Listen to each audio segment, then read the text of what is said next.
Welcome back to another episode of We Are Untold Stories, where we playfully invite in the unseen, intimate, forgotten, and seemingly impossible on the meandering path to liberation. I'm your host, Elizabeth Rayner. Today we are joined by the thoughtful and relentlessly wise strategic network thinker, Curtis Ogden. At the Interactive Institute for Social Change, Curtis works with individual change agents, organizations, communities, and networks striving to advance social equity and environmental sustainability. His consulting work expands across multi-interest holder networks and complex intra-organizational change efforts to strengthen and transform food, public health, education, and economic development systems at local, state, regional, and national levels. Curtis is a regular contributor to IISC's blog and networkweaver.com and sits on the advisory board of Beautiful Ventures, a member of the Research Alliance for Regenerative Economics, as well as the Transformations Community. He lives on traditional Nonotuck lands in western Massachusetts with his family and a dedicated flock of laying hens. I'm excited to share this conversation with you about leaning on hope and humility in these very transformative, metamorphic times. So let's jump in. Welcome, Curtis. Thank you for joining today. It's a pleasure, an honor to sit with you. Thank you very much for having me.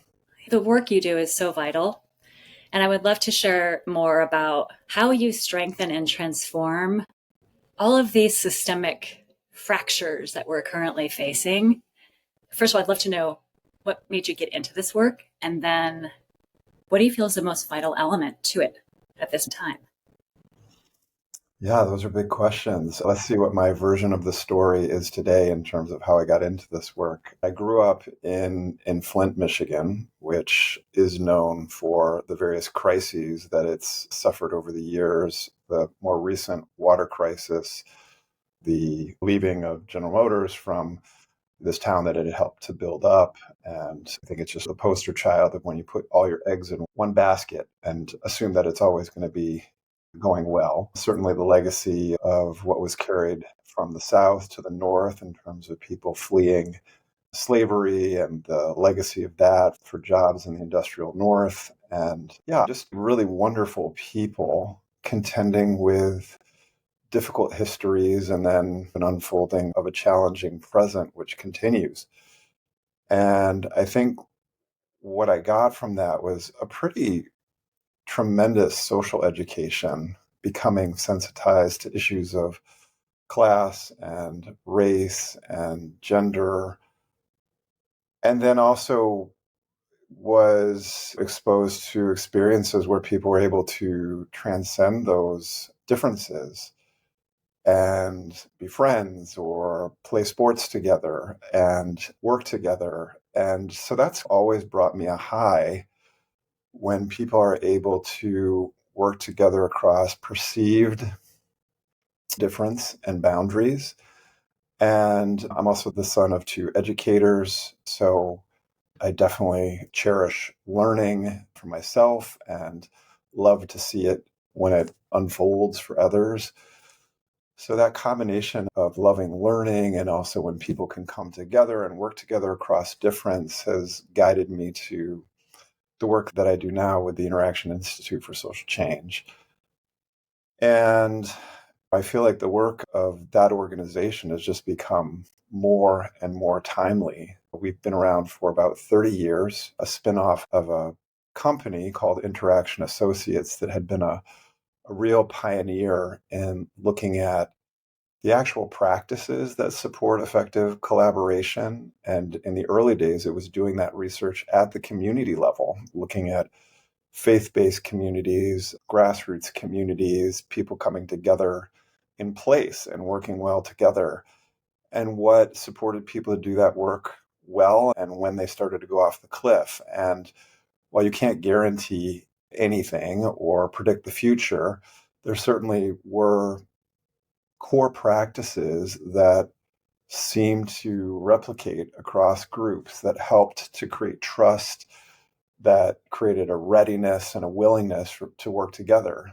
And clearly we are in a time of great fracture systems are coming unraveled, which we know systems do. Living systems do that. They have to release energy and reorganize to get to another level of organization that fits context. And that can be very disorienting. Helping people to understand what's going on without having a complete grasp of it, but appreciating the energetic dynamics of unraveling, which can feel destabilizing, but knowing that this has happened before, it will happen again. We've been through this as a species, we can do it again, and then giving people the skills to be able to do that across boundary and across difference. In some ways, there's just nothing more satisfying to me than being able to do that.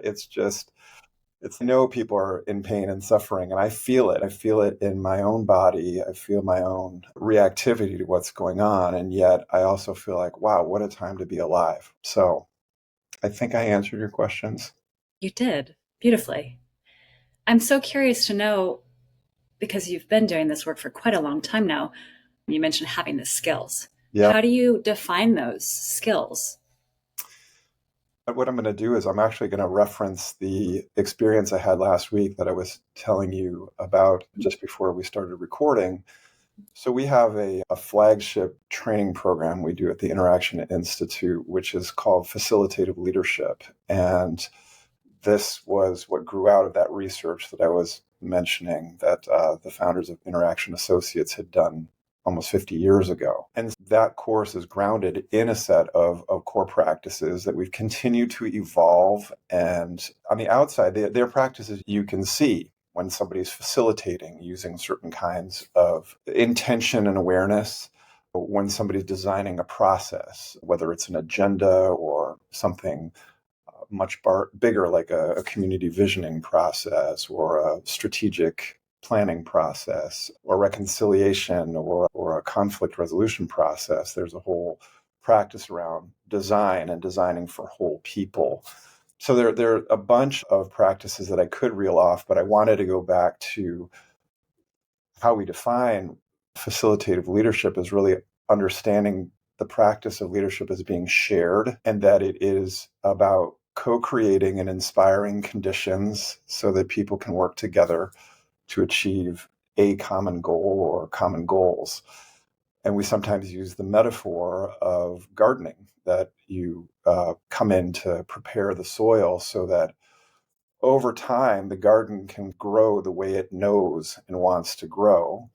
There may be a call to intervene more heavily in the beginning or at certain stages and phases. If the soil is not enriched, if it's got toxins in it, we can extend this metaphor, of course, to the social realm. We have to remove the toxins. We have to heal the soil.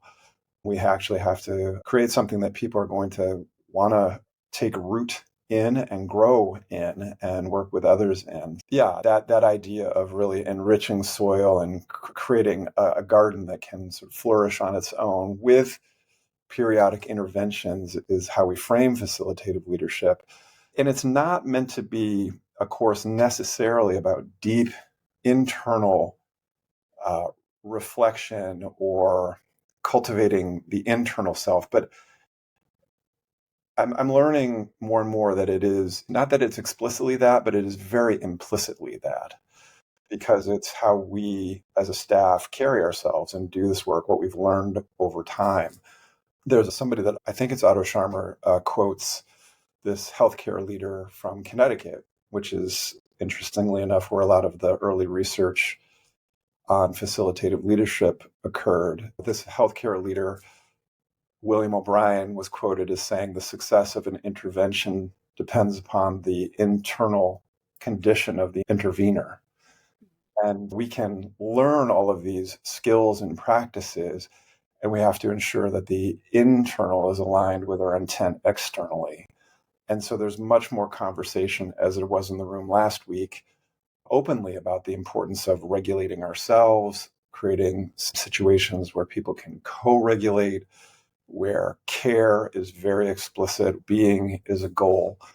We just know that with the unraveling, yeah, we're feeling the turbulence, and we can't just expect people necessarily to pull themselves together. Right. And there's an indigenous teaching that I've received from an elder, which goes, the place that we pull ourselves together is in ceremony. And while we are not necessarily saying we're doing ceremony, we are. We're trying to create a space where something else can happen, where a different energy can take hold.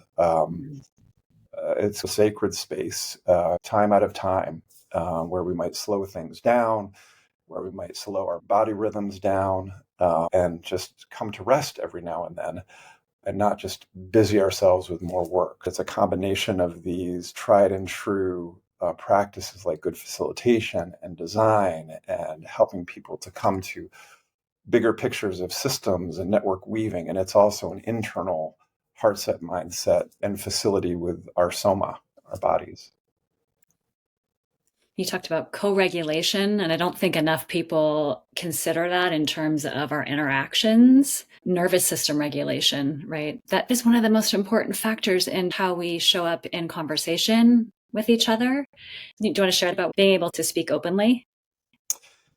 Yeah, I was just reflecting on how this training that we did last week, and clearly it's not just on us as trainers and facilitators, right? Everybody Right. has a say in how we create this space. So we're in a room with this amazing network here in Western Massachusetts where I live, the Alliance for Digital Equity, that's been growing during the pandemic. They've just done an amazing job to set this foundation. And this was, in essence, a launch of what's called a Digital Navigators Network. And this network is across our region, urban communities, suburban communities, rural communities, and they're joined in this conviction that no one should be left behind in terms of opportunities to be digitally connected, because that has so much to say about opportunity, access to healthcare. We know how much has changed during the pandemic. And so ensuring that an elder at the end of a dirt road has access to wireless, ensuring that elders who may have that access know how to use their technology, and ensuring that certain, unfortunately, predictable urban communities have access to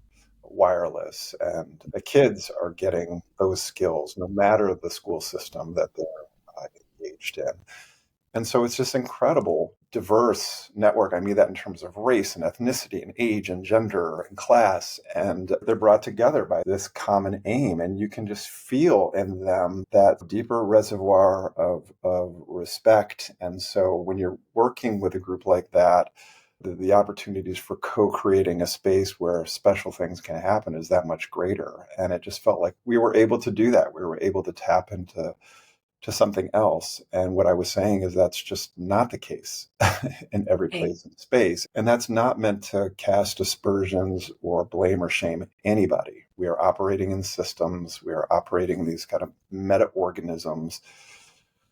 Certain places have many more supports or might be dealing with a deeper, longer legacy of trauma and mistrust. I feel like it's on those of us who have greater access to at least create an opportunity for others to have that as well.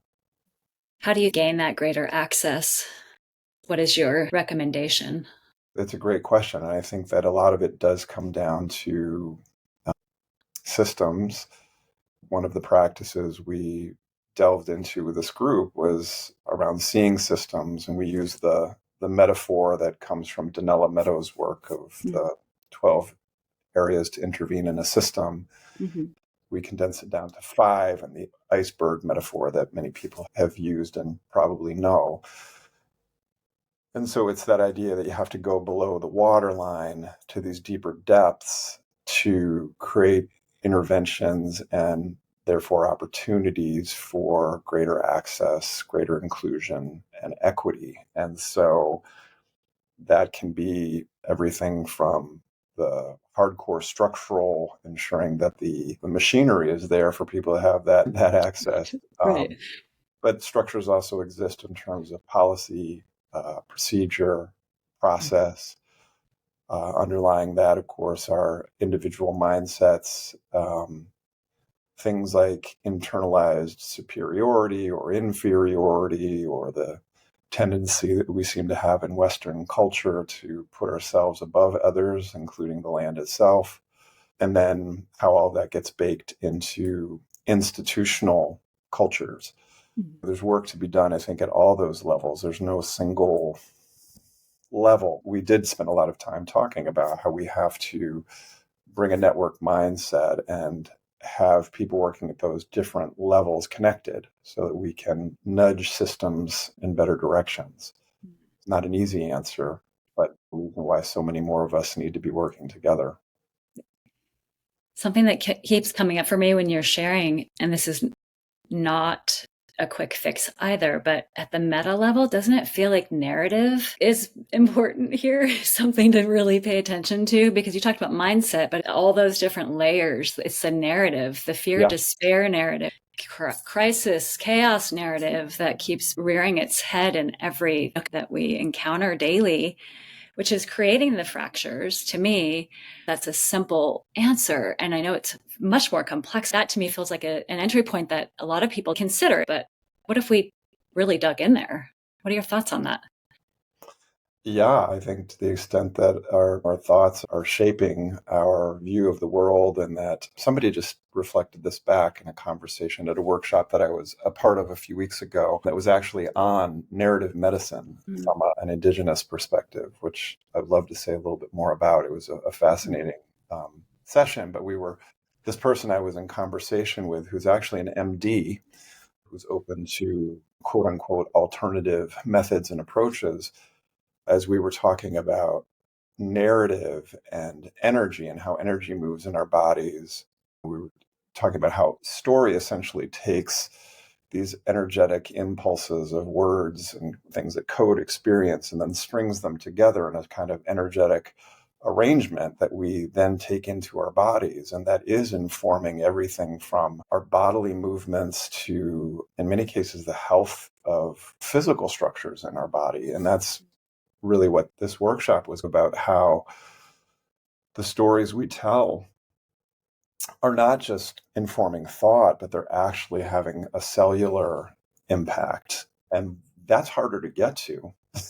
And yet it's driving the bus in many cases. I think there's a lot of exciting work to be done on narrative, which is not just simply about telling a better public story out there, because people are blasting and broadcasting and who's listening anymore. But it's really about tuning into our own bodies and being and tissue and movements, literally our physical movements, and being able to observe and attune there. And it's actually a practice I've taken from this workshop on narrative medicine, where I'll spend time in silence just tuning into my body and saying, what's an idea that would actually heal here, and inviting my body to move accordingly, which may sound like a wild practice, but what I'm learning is that it's definitely a part of Cherokee body work, as some of my teachers have been taught. And oh my gosh, I just feel like there's so much more to dig into there that is exciting and creates possibility, and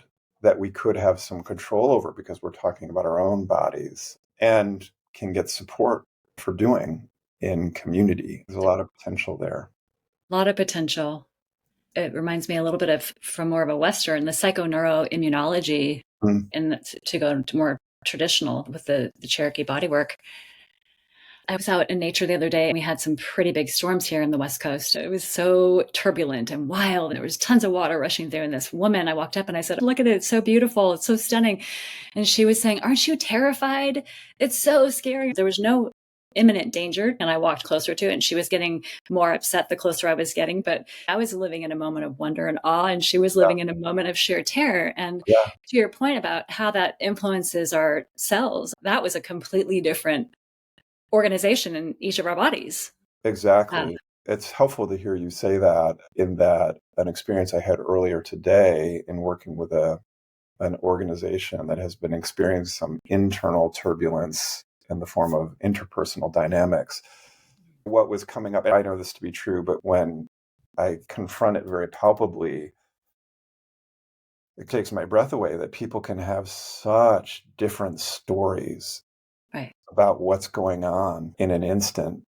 And we know it's true. We know it's true. We know it's true. We see it happening politically. We see it happening culturally. But this was like a real microcosm of a group of 6 or 7 people, and very different stories. And My job as a practitioner is not to take sides. I'm going to breathe, hold the space where all of this can coexist, that there are individual truths informed by individual experiences, what lives in our bodies, the stories we're telling, the stories that have been passed on. It's profoundly humbling, is what it is at the end of the day. And when I get to that point, I just feel compassion for everybody I in an know. instant like that, right? Everybody's dealing with their thing. And then we're being asked to work together. And I can't remember if I shared this with you, but I had this experience of traveling for work to St. Louis a few weeks ago, and, prior to the election here. And I don't know, I was just attuned to people at another level. I haven't done as much travel over the last Mhm. 4 years as I had prior. And so maybe there's more to the novelty of just taking in who and what's around me. But I was listening to conversation and I was just observing people. And I just had a moment waiting for luggage in the St. Louis airport. I was like, this country is truly so incredibly diverse. And I don't mean that just in terms of ethnicity, race. I'm talking about culture, people's experiences growing up in different parts of this very vast country, bringing their ancestry with them. And in that moment, I was just overwhelmed by this sense of awe that it ever works, that it actually does work or has worked as long as it has. Now, I have to qualify of course, that it has come at certain people's expense that we have to acknowledge. And yet it feels so many of us are trying to create a bigger sense of belonging, right, in this so-called democracy. I had a new appreciation for what this experiment is, and less surprise about where we are, which is not an excuse to stop working for the better, but yeah, just open my heart in a helpful way.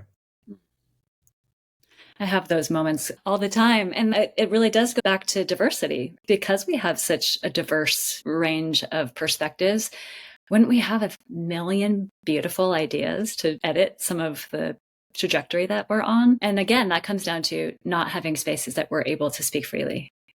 Because I think if we were able to, the story would be different. Yeah, I think it's both those who've been silenced or those who've been disregarded or those who've been marginalized for too long. Certainly, yes, we need a circle gate that can hold those voices. And it's important that we listen, right? Certainly the work is to create a bigger table.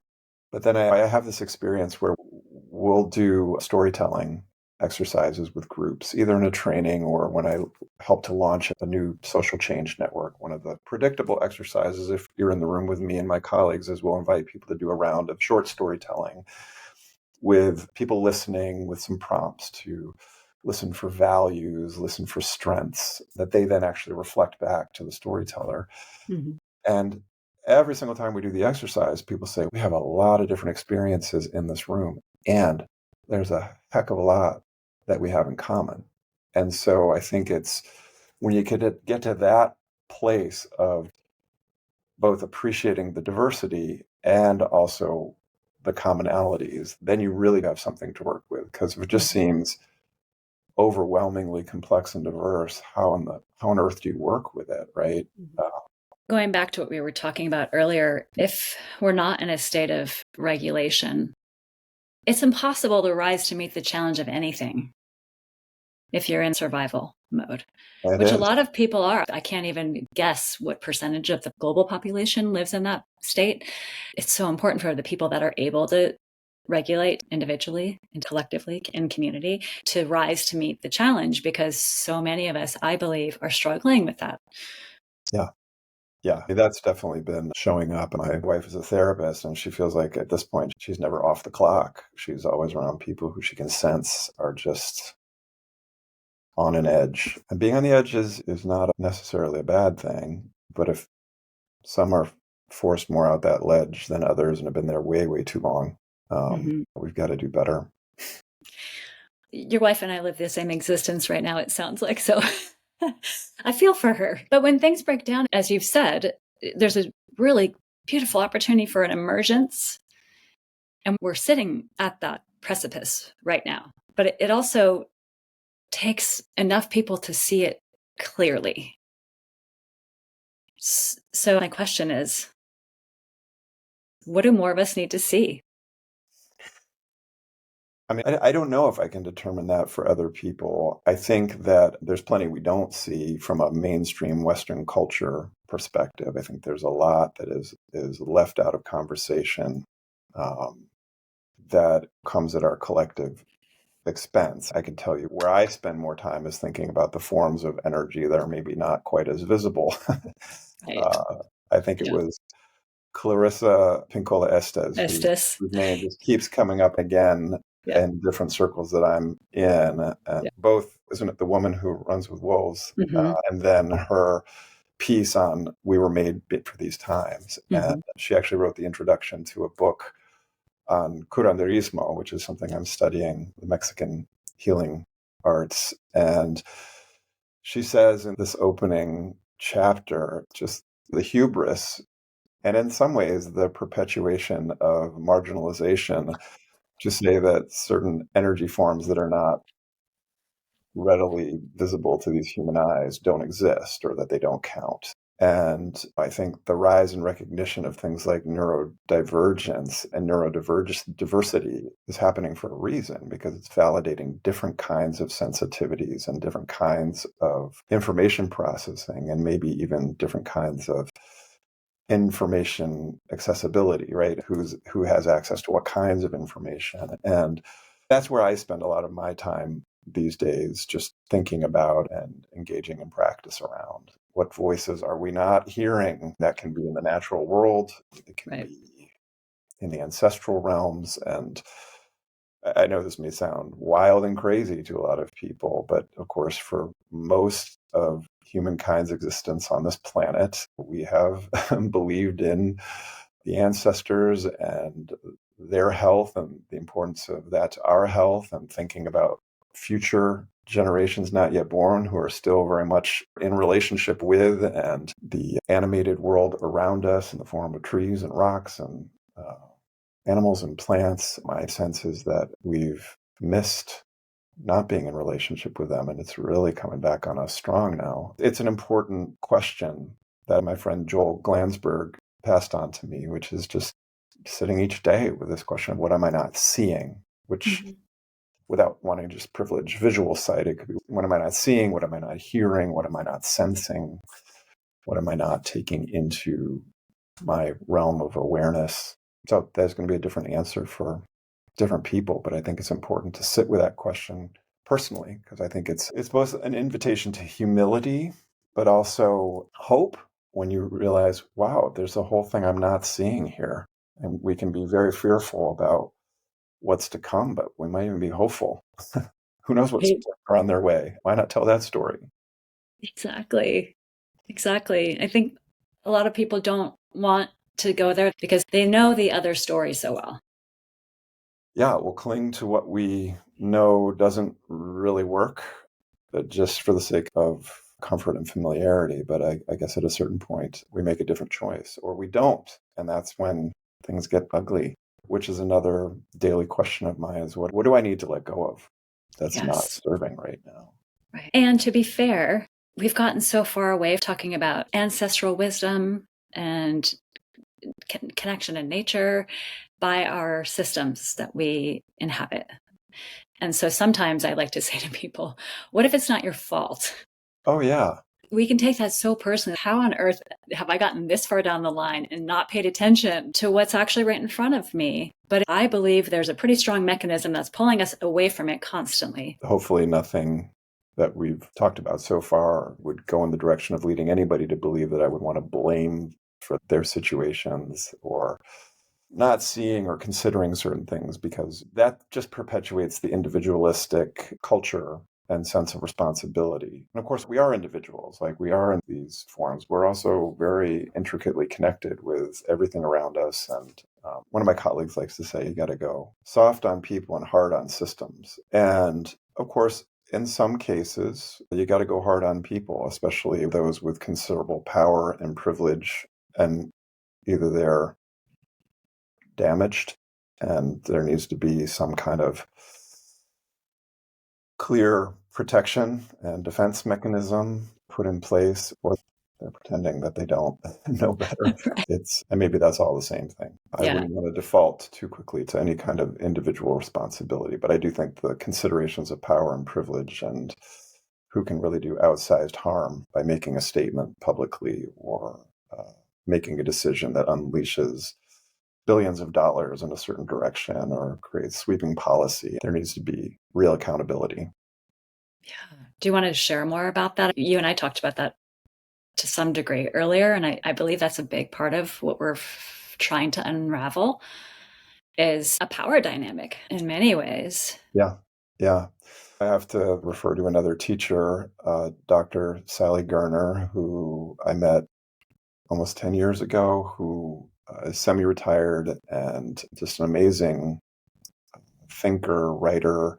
And she has helped to create this field that we're calling energy system science. And it looks at how dynamics of energy flow determine health in different kinds of systems. And that system could be our body, it could be a neighborhood, a community, it could be a garden plot, it could be a larger ecosystem, it could be an economy. And so there are certain kinds of flows, nutrients, ideas, money, love that are key to the long-term vitality of the system in question. And there's an unfortunate dynamic that seems to happen, certainly in human culture, and listening to Indigenous stories about how we forget. And then there's a divisiveness or a competition or an effort to one up or just reading our history. We've been through these cycles of what Dr. Gerner would call oligarchic capitalism or oligarchic, I guess it wouldn't be capitalism, but it's this extractive pull to the top, which throws things out of balance. And it obviously puts many people at risk and then the entire system itself because it becomes very fragile. And that's in our day and age, it's about money and resources, money and power. And I think it was David Fleming who said in his book, How to Survive the Future, never have so few determined so much for so many. We're sort of in that place. And yeah, the whole narrative then that's spun that a lot of people take in and believe is that somehow those who have tremendous wealth and power deserve it and that Right. everybody else doesn't, Right. or that it's in the best interest of the whole. But you just have to follow it to its kind of energetic conclusion, and you do see collapse. And what would be more helpful is a dispersion of energy, a release of energy, money, other resources that would support more of the collective body. So, yeah, that's a big conversation. A lot of the work that I'm doing very explicitly or it's certainly implied. I know it's a big topic, so I'm glad that you touched on it, and I would love to have you back to talk about it more if you ever feel like doing that. You described it so succinctly, and we are forgetting how powerful we are innately. We've handed a lot of it over because of the fear and despair that we're feeling. And a lot of the work that I do is remember and reclaim all the power that exists innately within you. Yeah.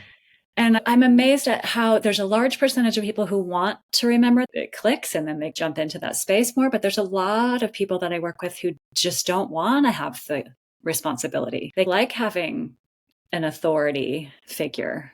I have a lot of compassion. Do you have any Yeah. comments on that? Yeah. I was in conversation with a few people today where that was dawning on me that there are certain people who, for their sense of security in the world, there's somebody really strong, powerful, loud in the driver's seat. And yeah, and then pretty quickly associated with that is a lot of fear.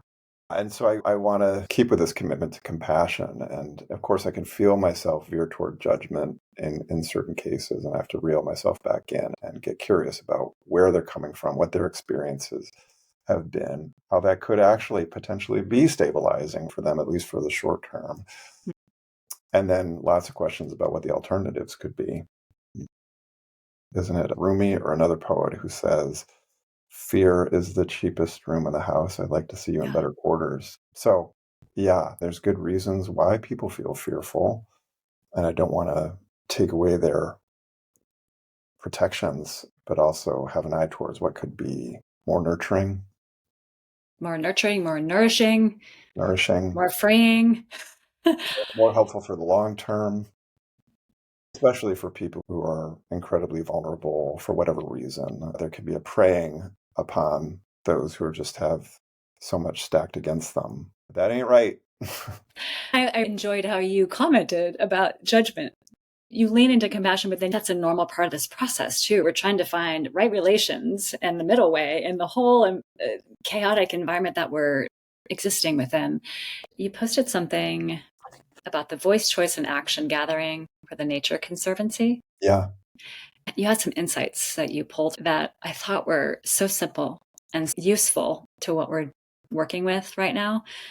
Maybe just to provide a little context for that, Mm. I've had the honor of working with a remarkable leader within the Nature Conservancy's ecosystem, which is big and diverse. And Mariana Velez Laris is a tremendous leader and weaver who now works with the Emerald Edge Network through the Conservancy up in British Columbia. And she has been working with Indigenous groups and had worked coordinating this Indigenous peoples and local communities network. And Mariana and I have known each other for several years, and we were in conversation about an initial gathering of that global network that I was not able to attend. And then we held one 2 years ago, actually in my birthplace in Buffalo, New York, where I was able to help design and facilitate and be on location, where we were hosted by the Haudenosaunee, their lands, still a standing democracy in this world, and our confederacy, I should say. Elders spoke.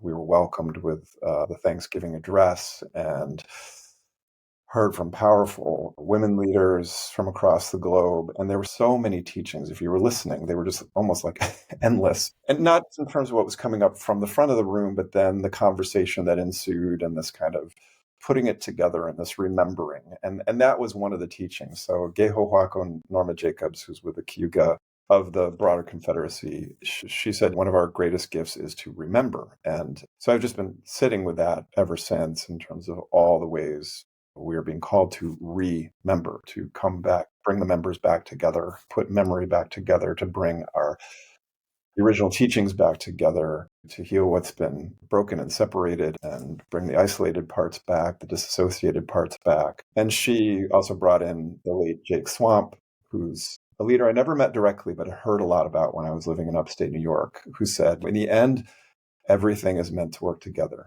Everything is meant to work together. And really just sitting with that, which corresponds to another teacher, Father Richard Rohr, with the Center for Action and Contemplation. He's known to write and say this phrase, everything belongs. If we believe it as all of some kind of divine provenance, or it all came from the same source, it all belongs. It may be out of balance, but it all has a place. It's further invitation to reflection and humility. But there are probably other things you're thinking about than what I just shared. I do have one other thought about it, and I'll put those in the show notes so that people can take a look. I know you mentioned that it helped you feel much lighter. The one thing that I loved in that post that you wrote, protect and nurture endangered experiences beyond endangered species. Yeah. I don't know. That sits with me a million different ways, depending on the day. What are your thoughts on that? Yeah, that's a good one. Honestly, I hadn't thought about that specific one in the last few weeks, but let me turn the question back on you. What do you feel like we're in danger of losing as experience right now? That's crucial to us. I'm going to say us as the biggest us, the human species. Who we are. I think we've become so desensitized in a synthetic way. And we have such immense power, like I said earlier, that is at risk. Mm-hmm. We are here to love. We are here to connect. We are here to build relations. We are here to take care of the natural world and these beautiful bodies that we've been given. So I think we're on the verge of losing our humanness, what makes us raw and real and exceptionally powerful. Yeah. Yeah. I appreciate that. It's helpful to hear in that maybe this is a return to where we started in this conversation, that it makes me think so much of the sweetness in my life has come from those moments where I've been in a room of real diversity and having people in some kind of experience together that was just so rich because of the diversity. And then also when you feel what underlies it as unity. Maybe I shared this before we got on, which was just, I hear myself saying in so many places where I go, we just got to be able to talk about this. We have to be able to I talk, know. right? It just becomes so hard to have conversations sometimes with people we don't feel like are in every way going to align with us, validate us.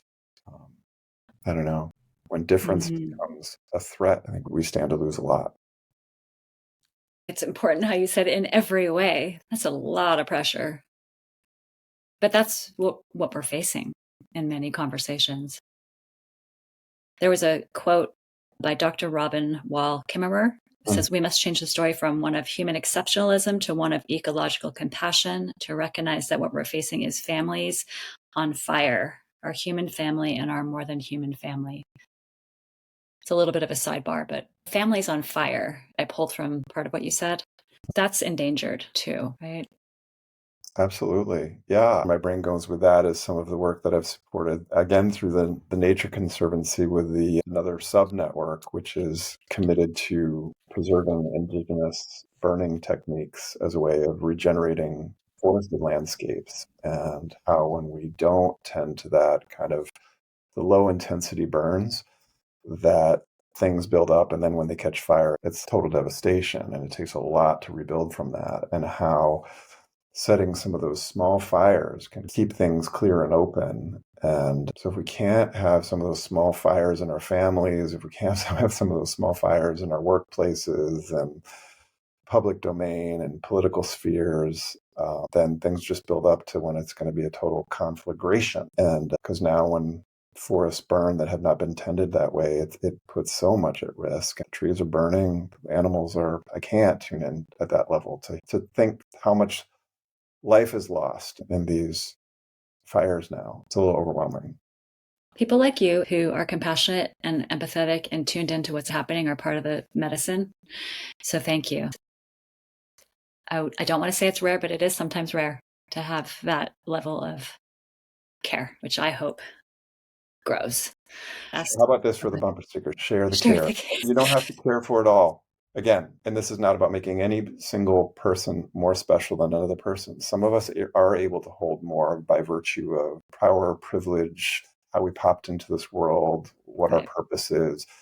But we can all hold some, if we don't hold some space of care for something, then I feel like we are not on point with our purpose at all as a species. And Right.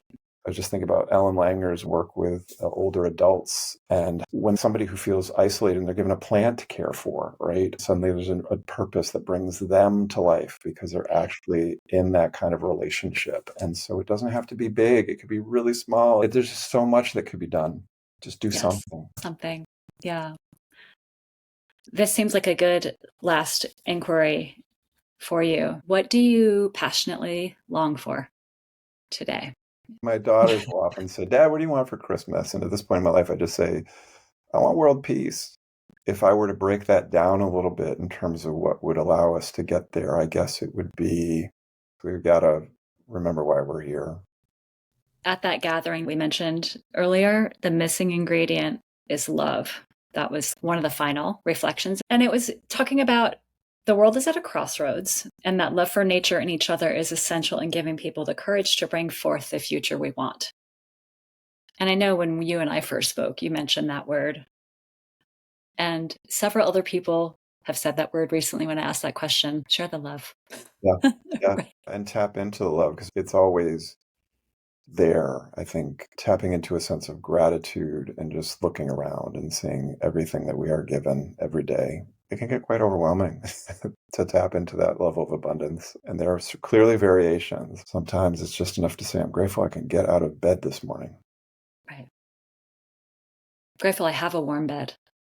We can go layers down on that one. Exactly. Is there anything else that feels left unsaid, Curtis?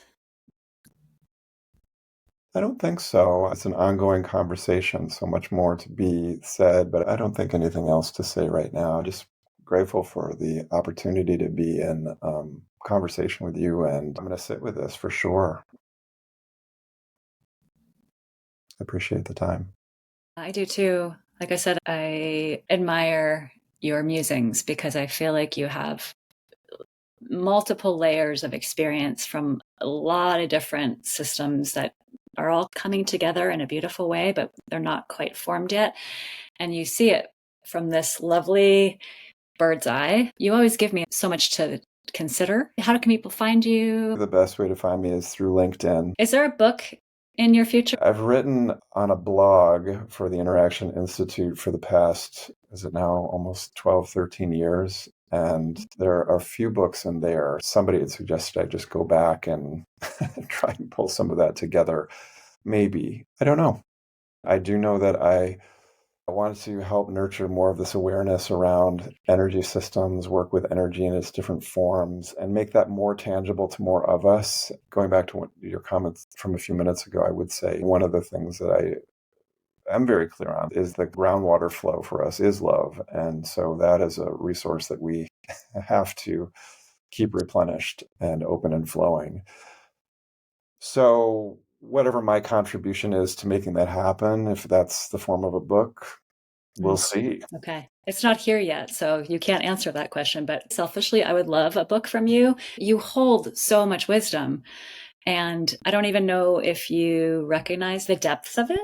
Sometimes I would love for more people to be able to tap into that because it is vital. I really appreciate that. I guess what I am aware of is that I've had access to a lot of amazing people and teachers and experiences. And I think it was Paulo Freire who said, the teachers are everywhere. What is wanted is a learner. When you bring that perspective, and again, the people like Gay Hawako, Norma Jacobs, and others, I think that kind of attunement is just so enriching. Sometimes the teachers are teachers by intent, and sometimes they're teachers in spite of themselves or experiences that we would otherwise not want to have. But life is pretty amazing. However you choose to continue to share this wisdom, I am grateful for your time today. So thank you again. That. Thank you so much. Yeah, absolutely. That's all for today. Thank you for being with us. I genuinely hope you found something emergent in the conversation. To learn more about today's guest, including links and resources related to our discussion, visit the episode page at weareuntoldstories.com. You'll also find the entire podcast archive there. If you'd like to support this work, the most meaningful and impactful way is to subscribe to the show on Apple Podcasts, Spotify, and YouTube, and leave a review or comment. As always, sharing the show with those who may be interested is immensely appreciated. For podcast updates, please subscribe to the newsletter or find us on Instagram. A special credit goes to the world-class drummer and musician, my one and only brother, Scott Rayner, for the original theme music. Finally, thanks so much for the love and support. See you back here soon to continue the journey beyond the known borders of meaning.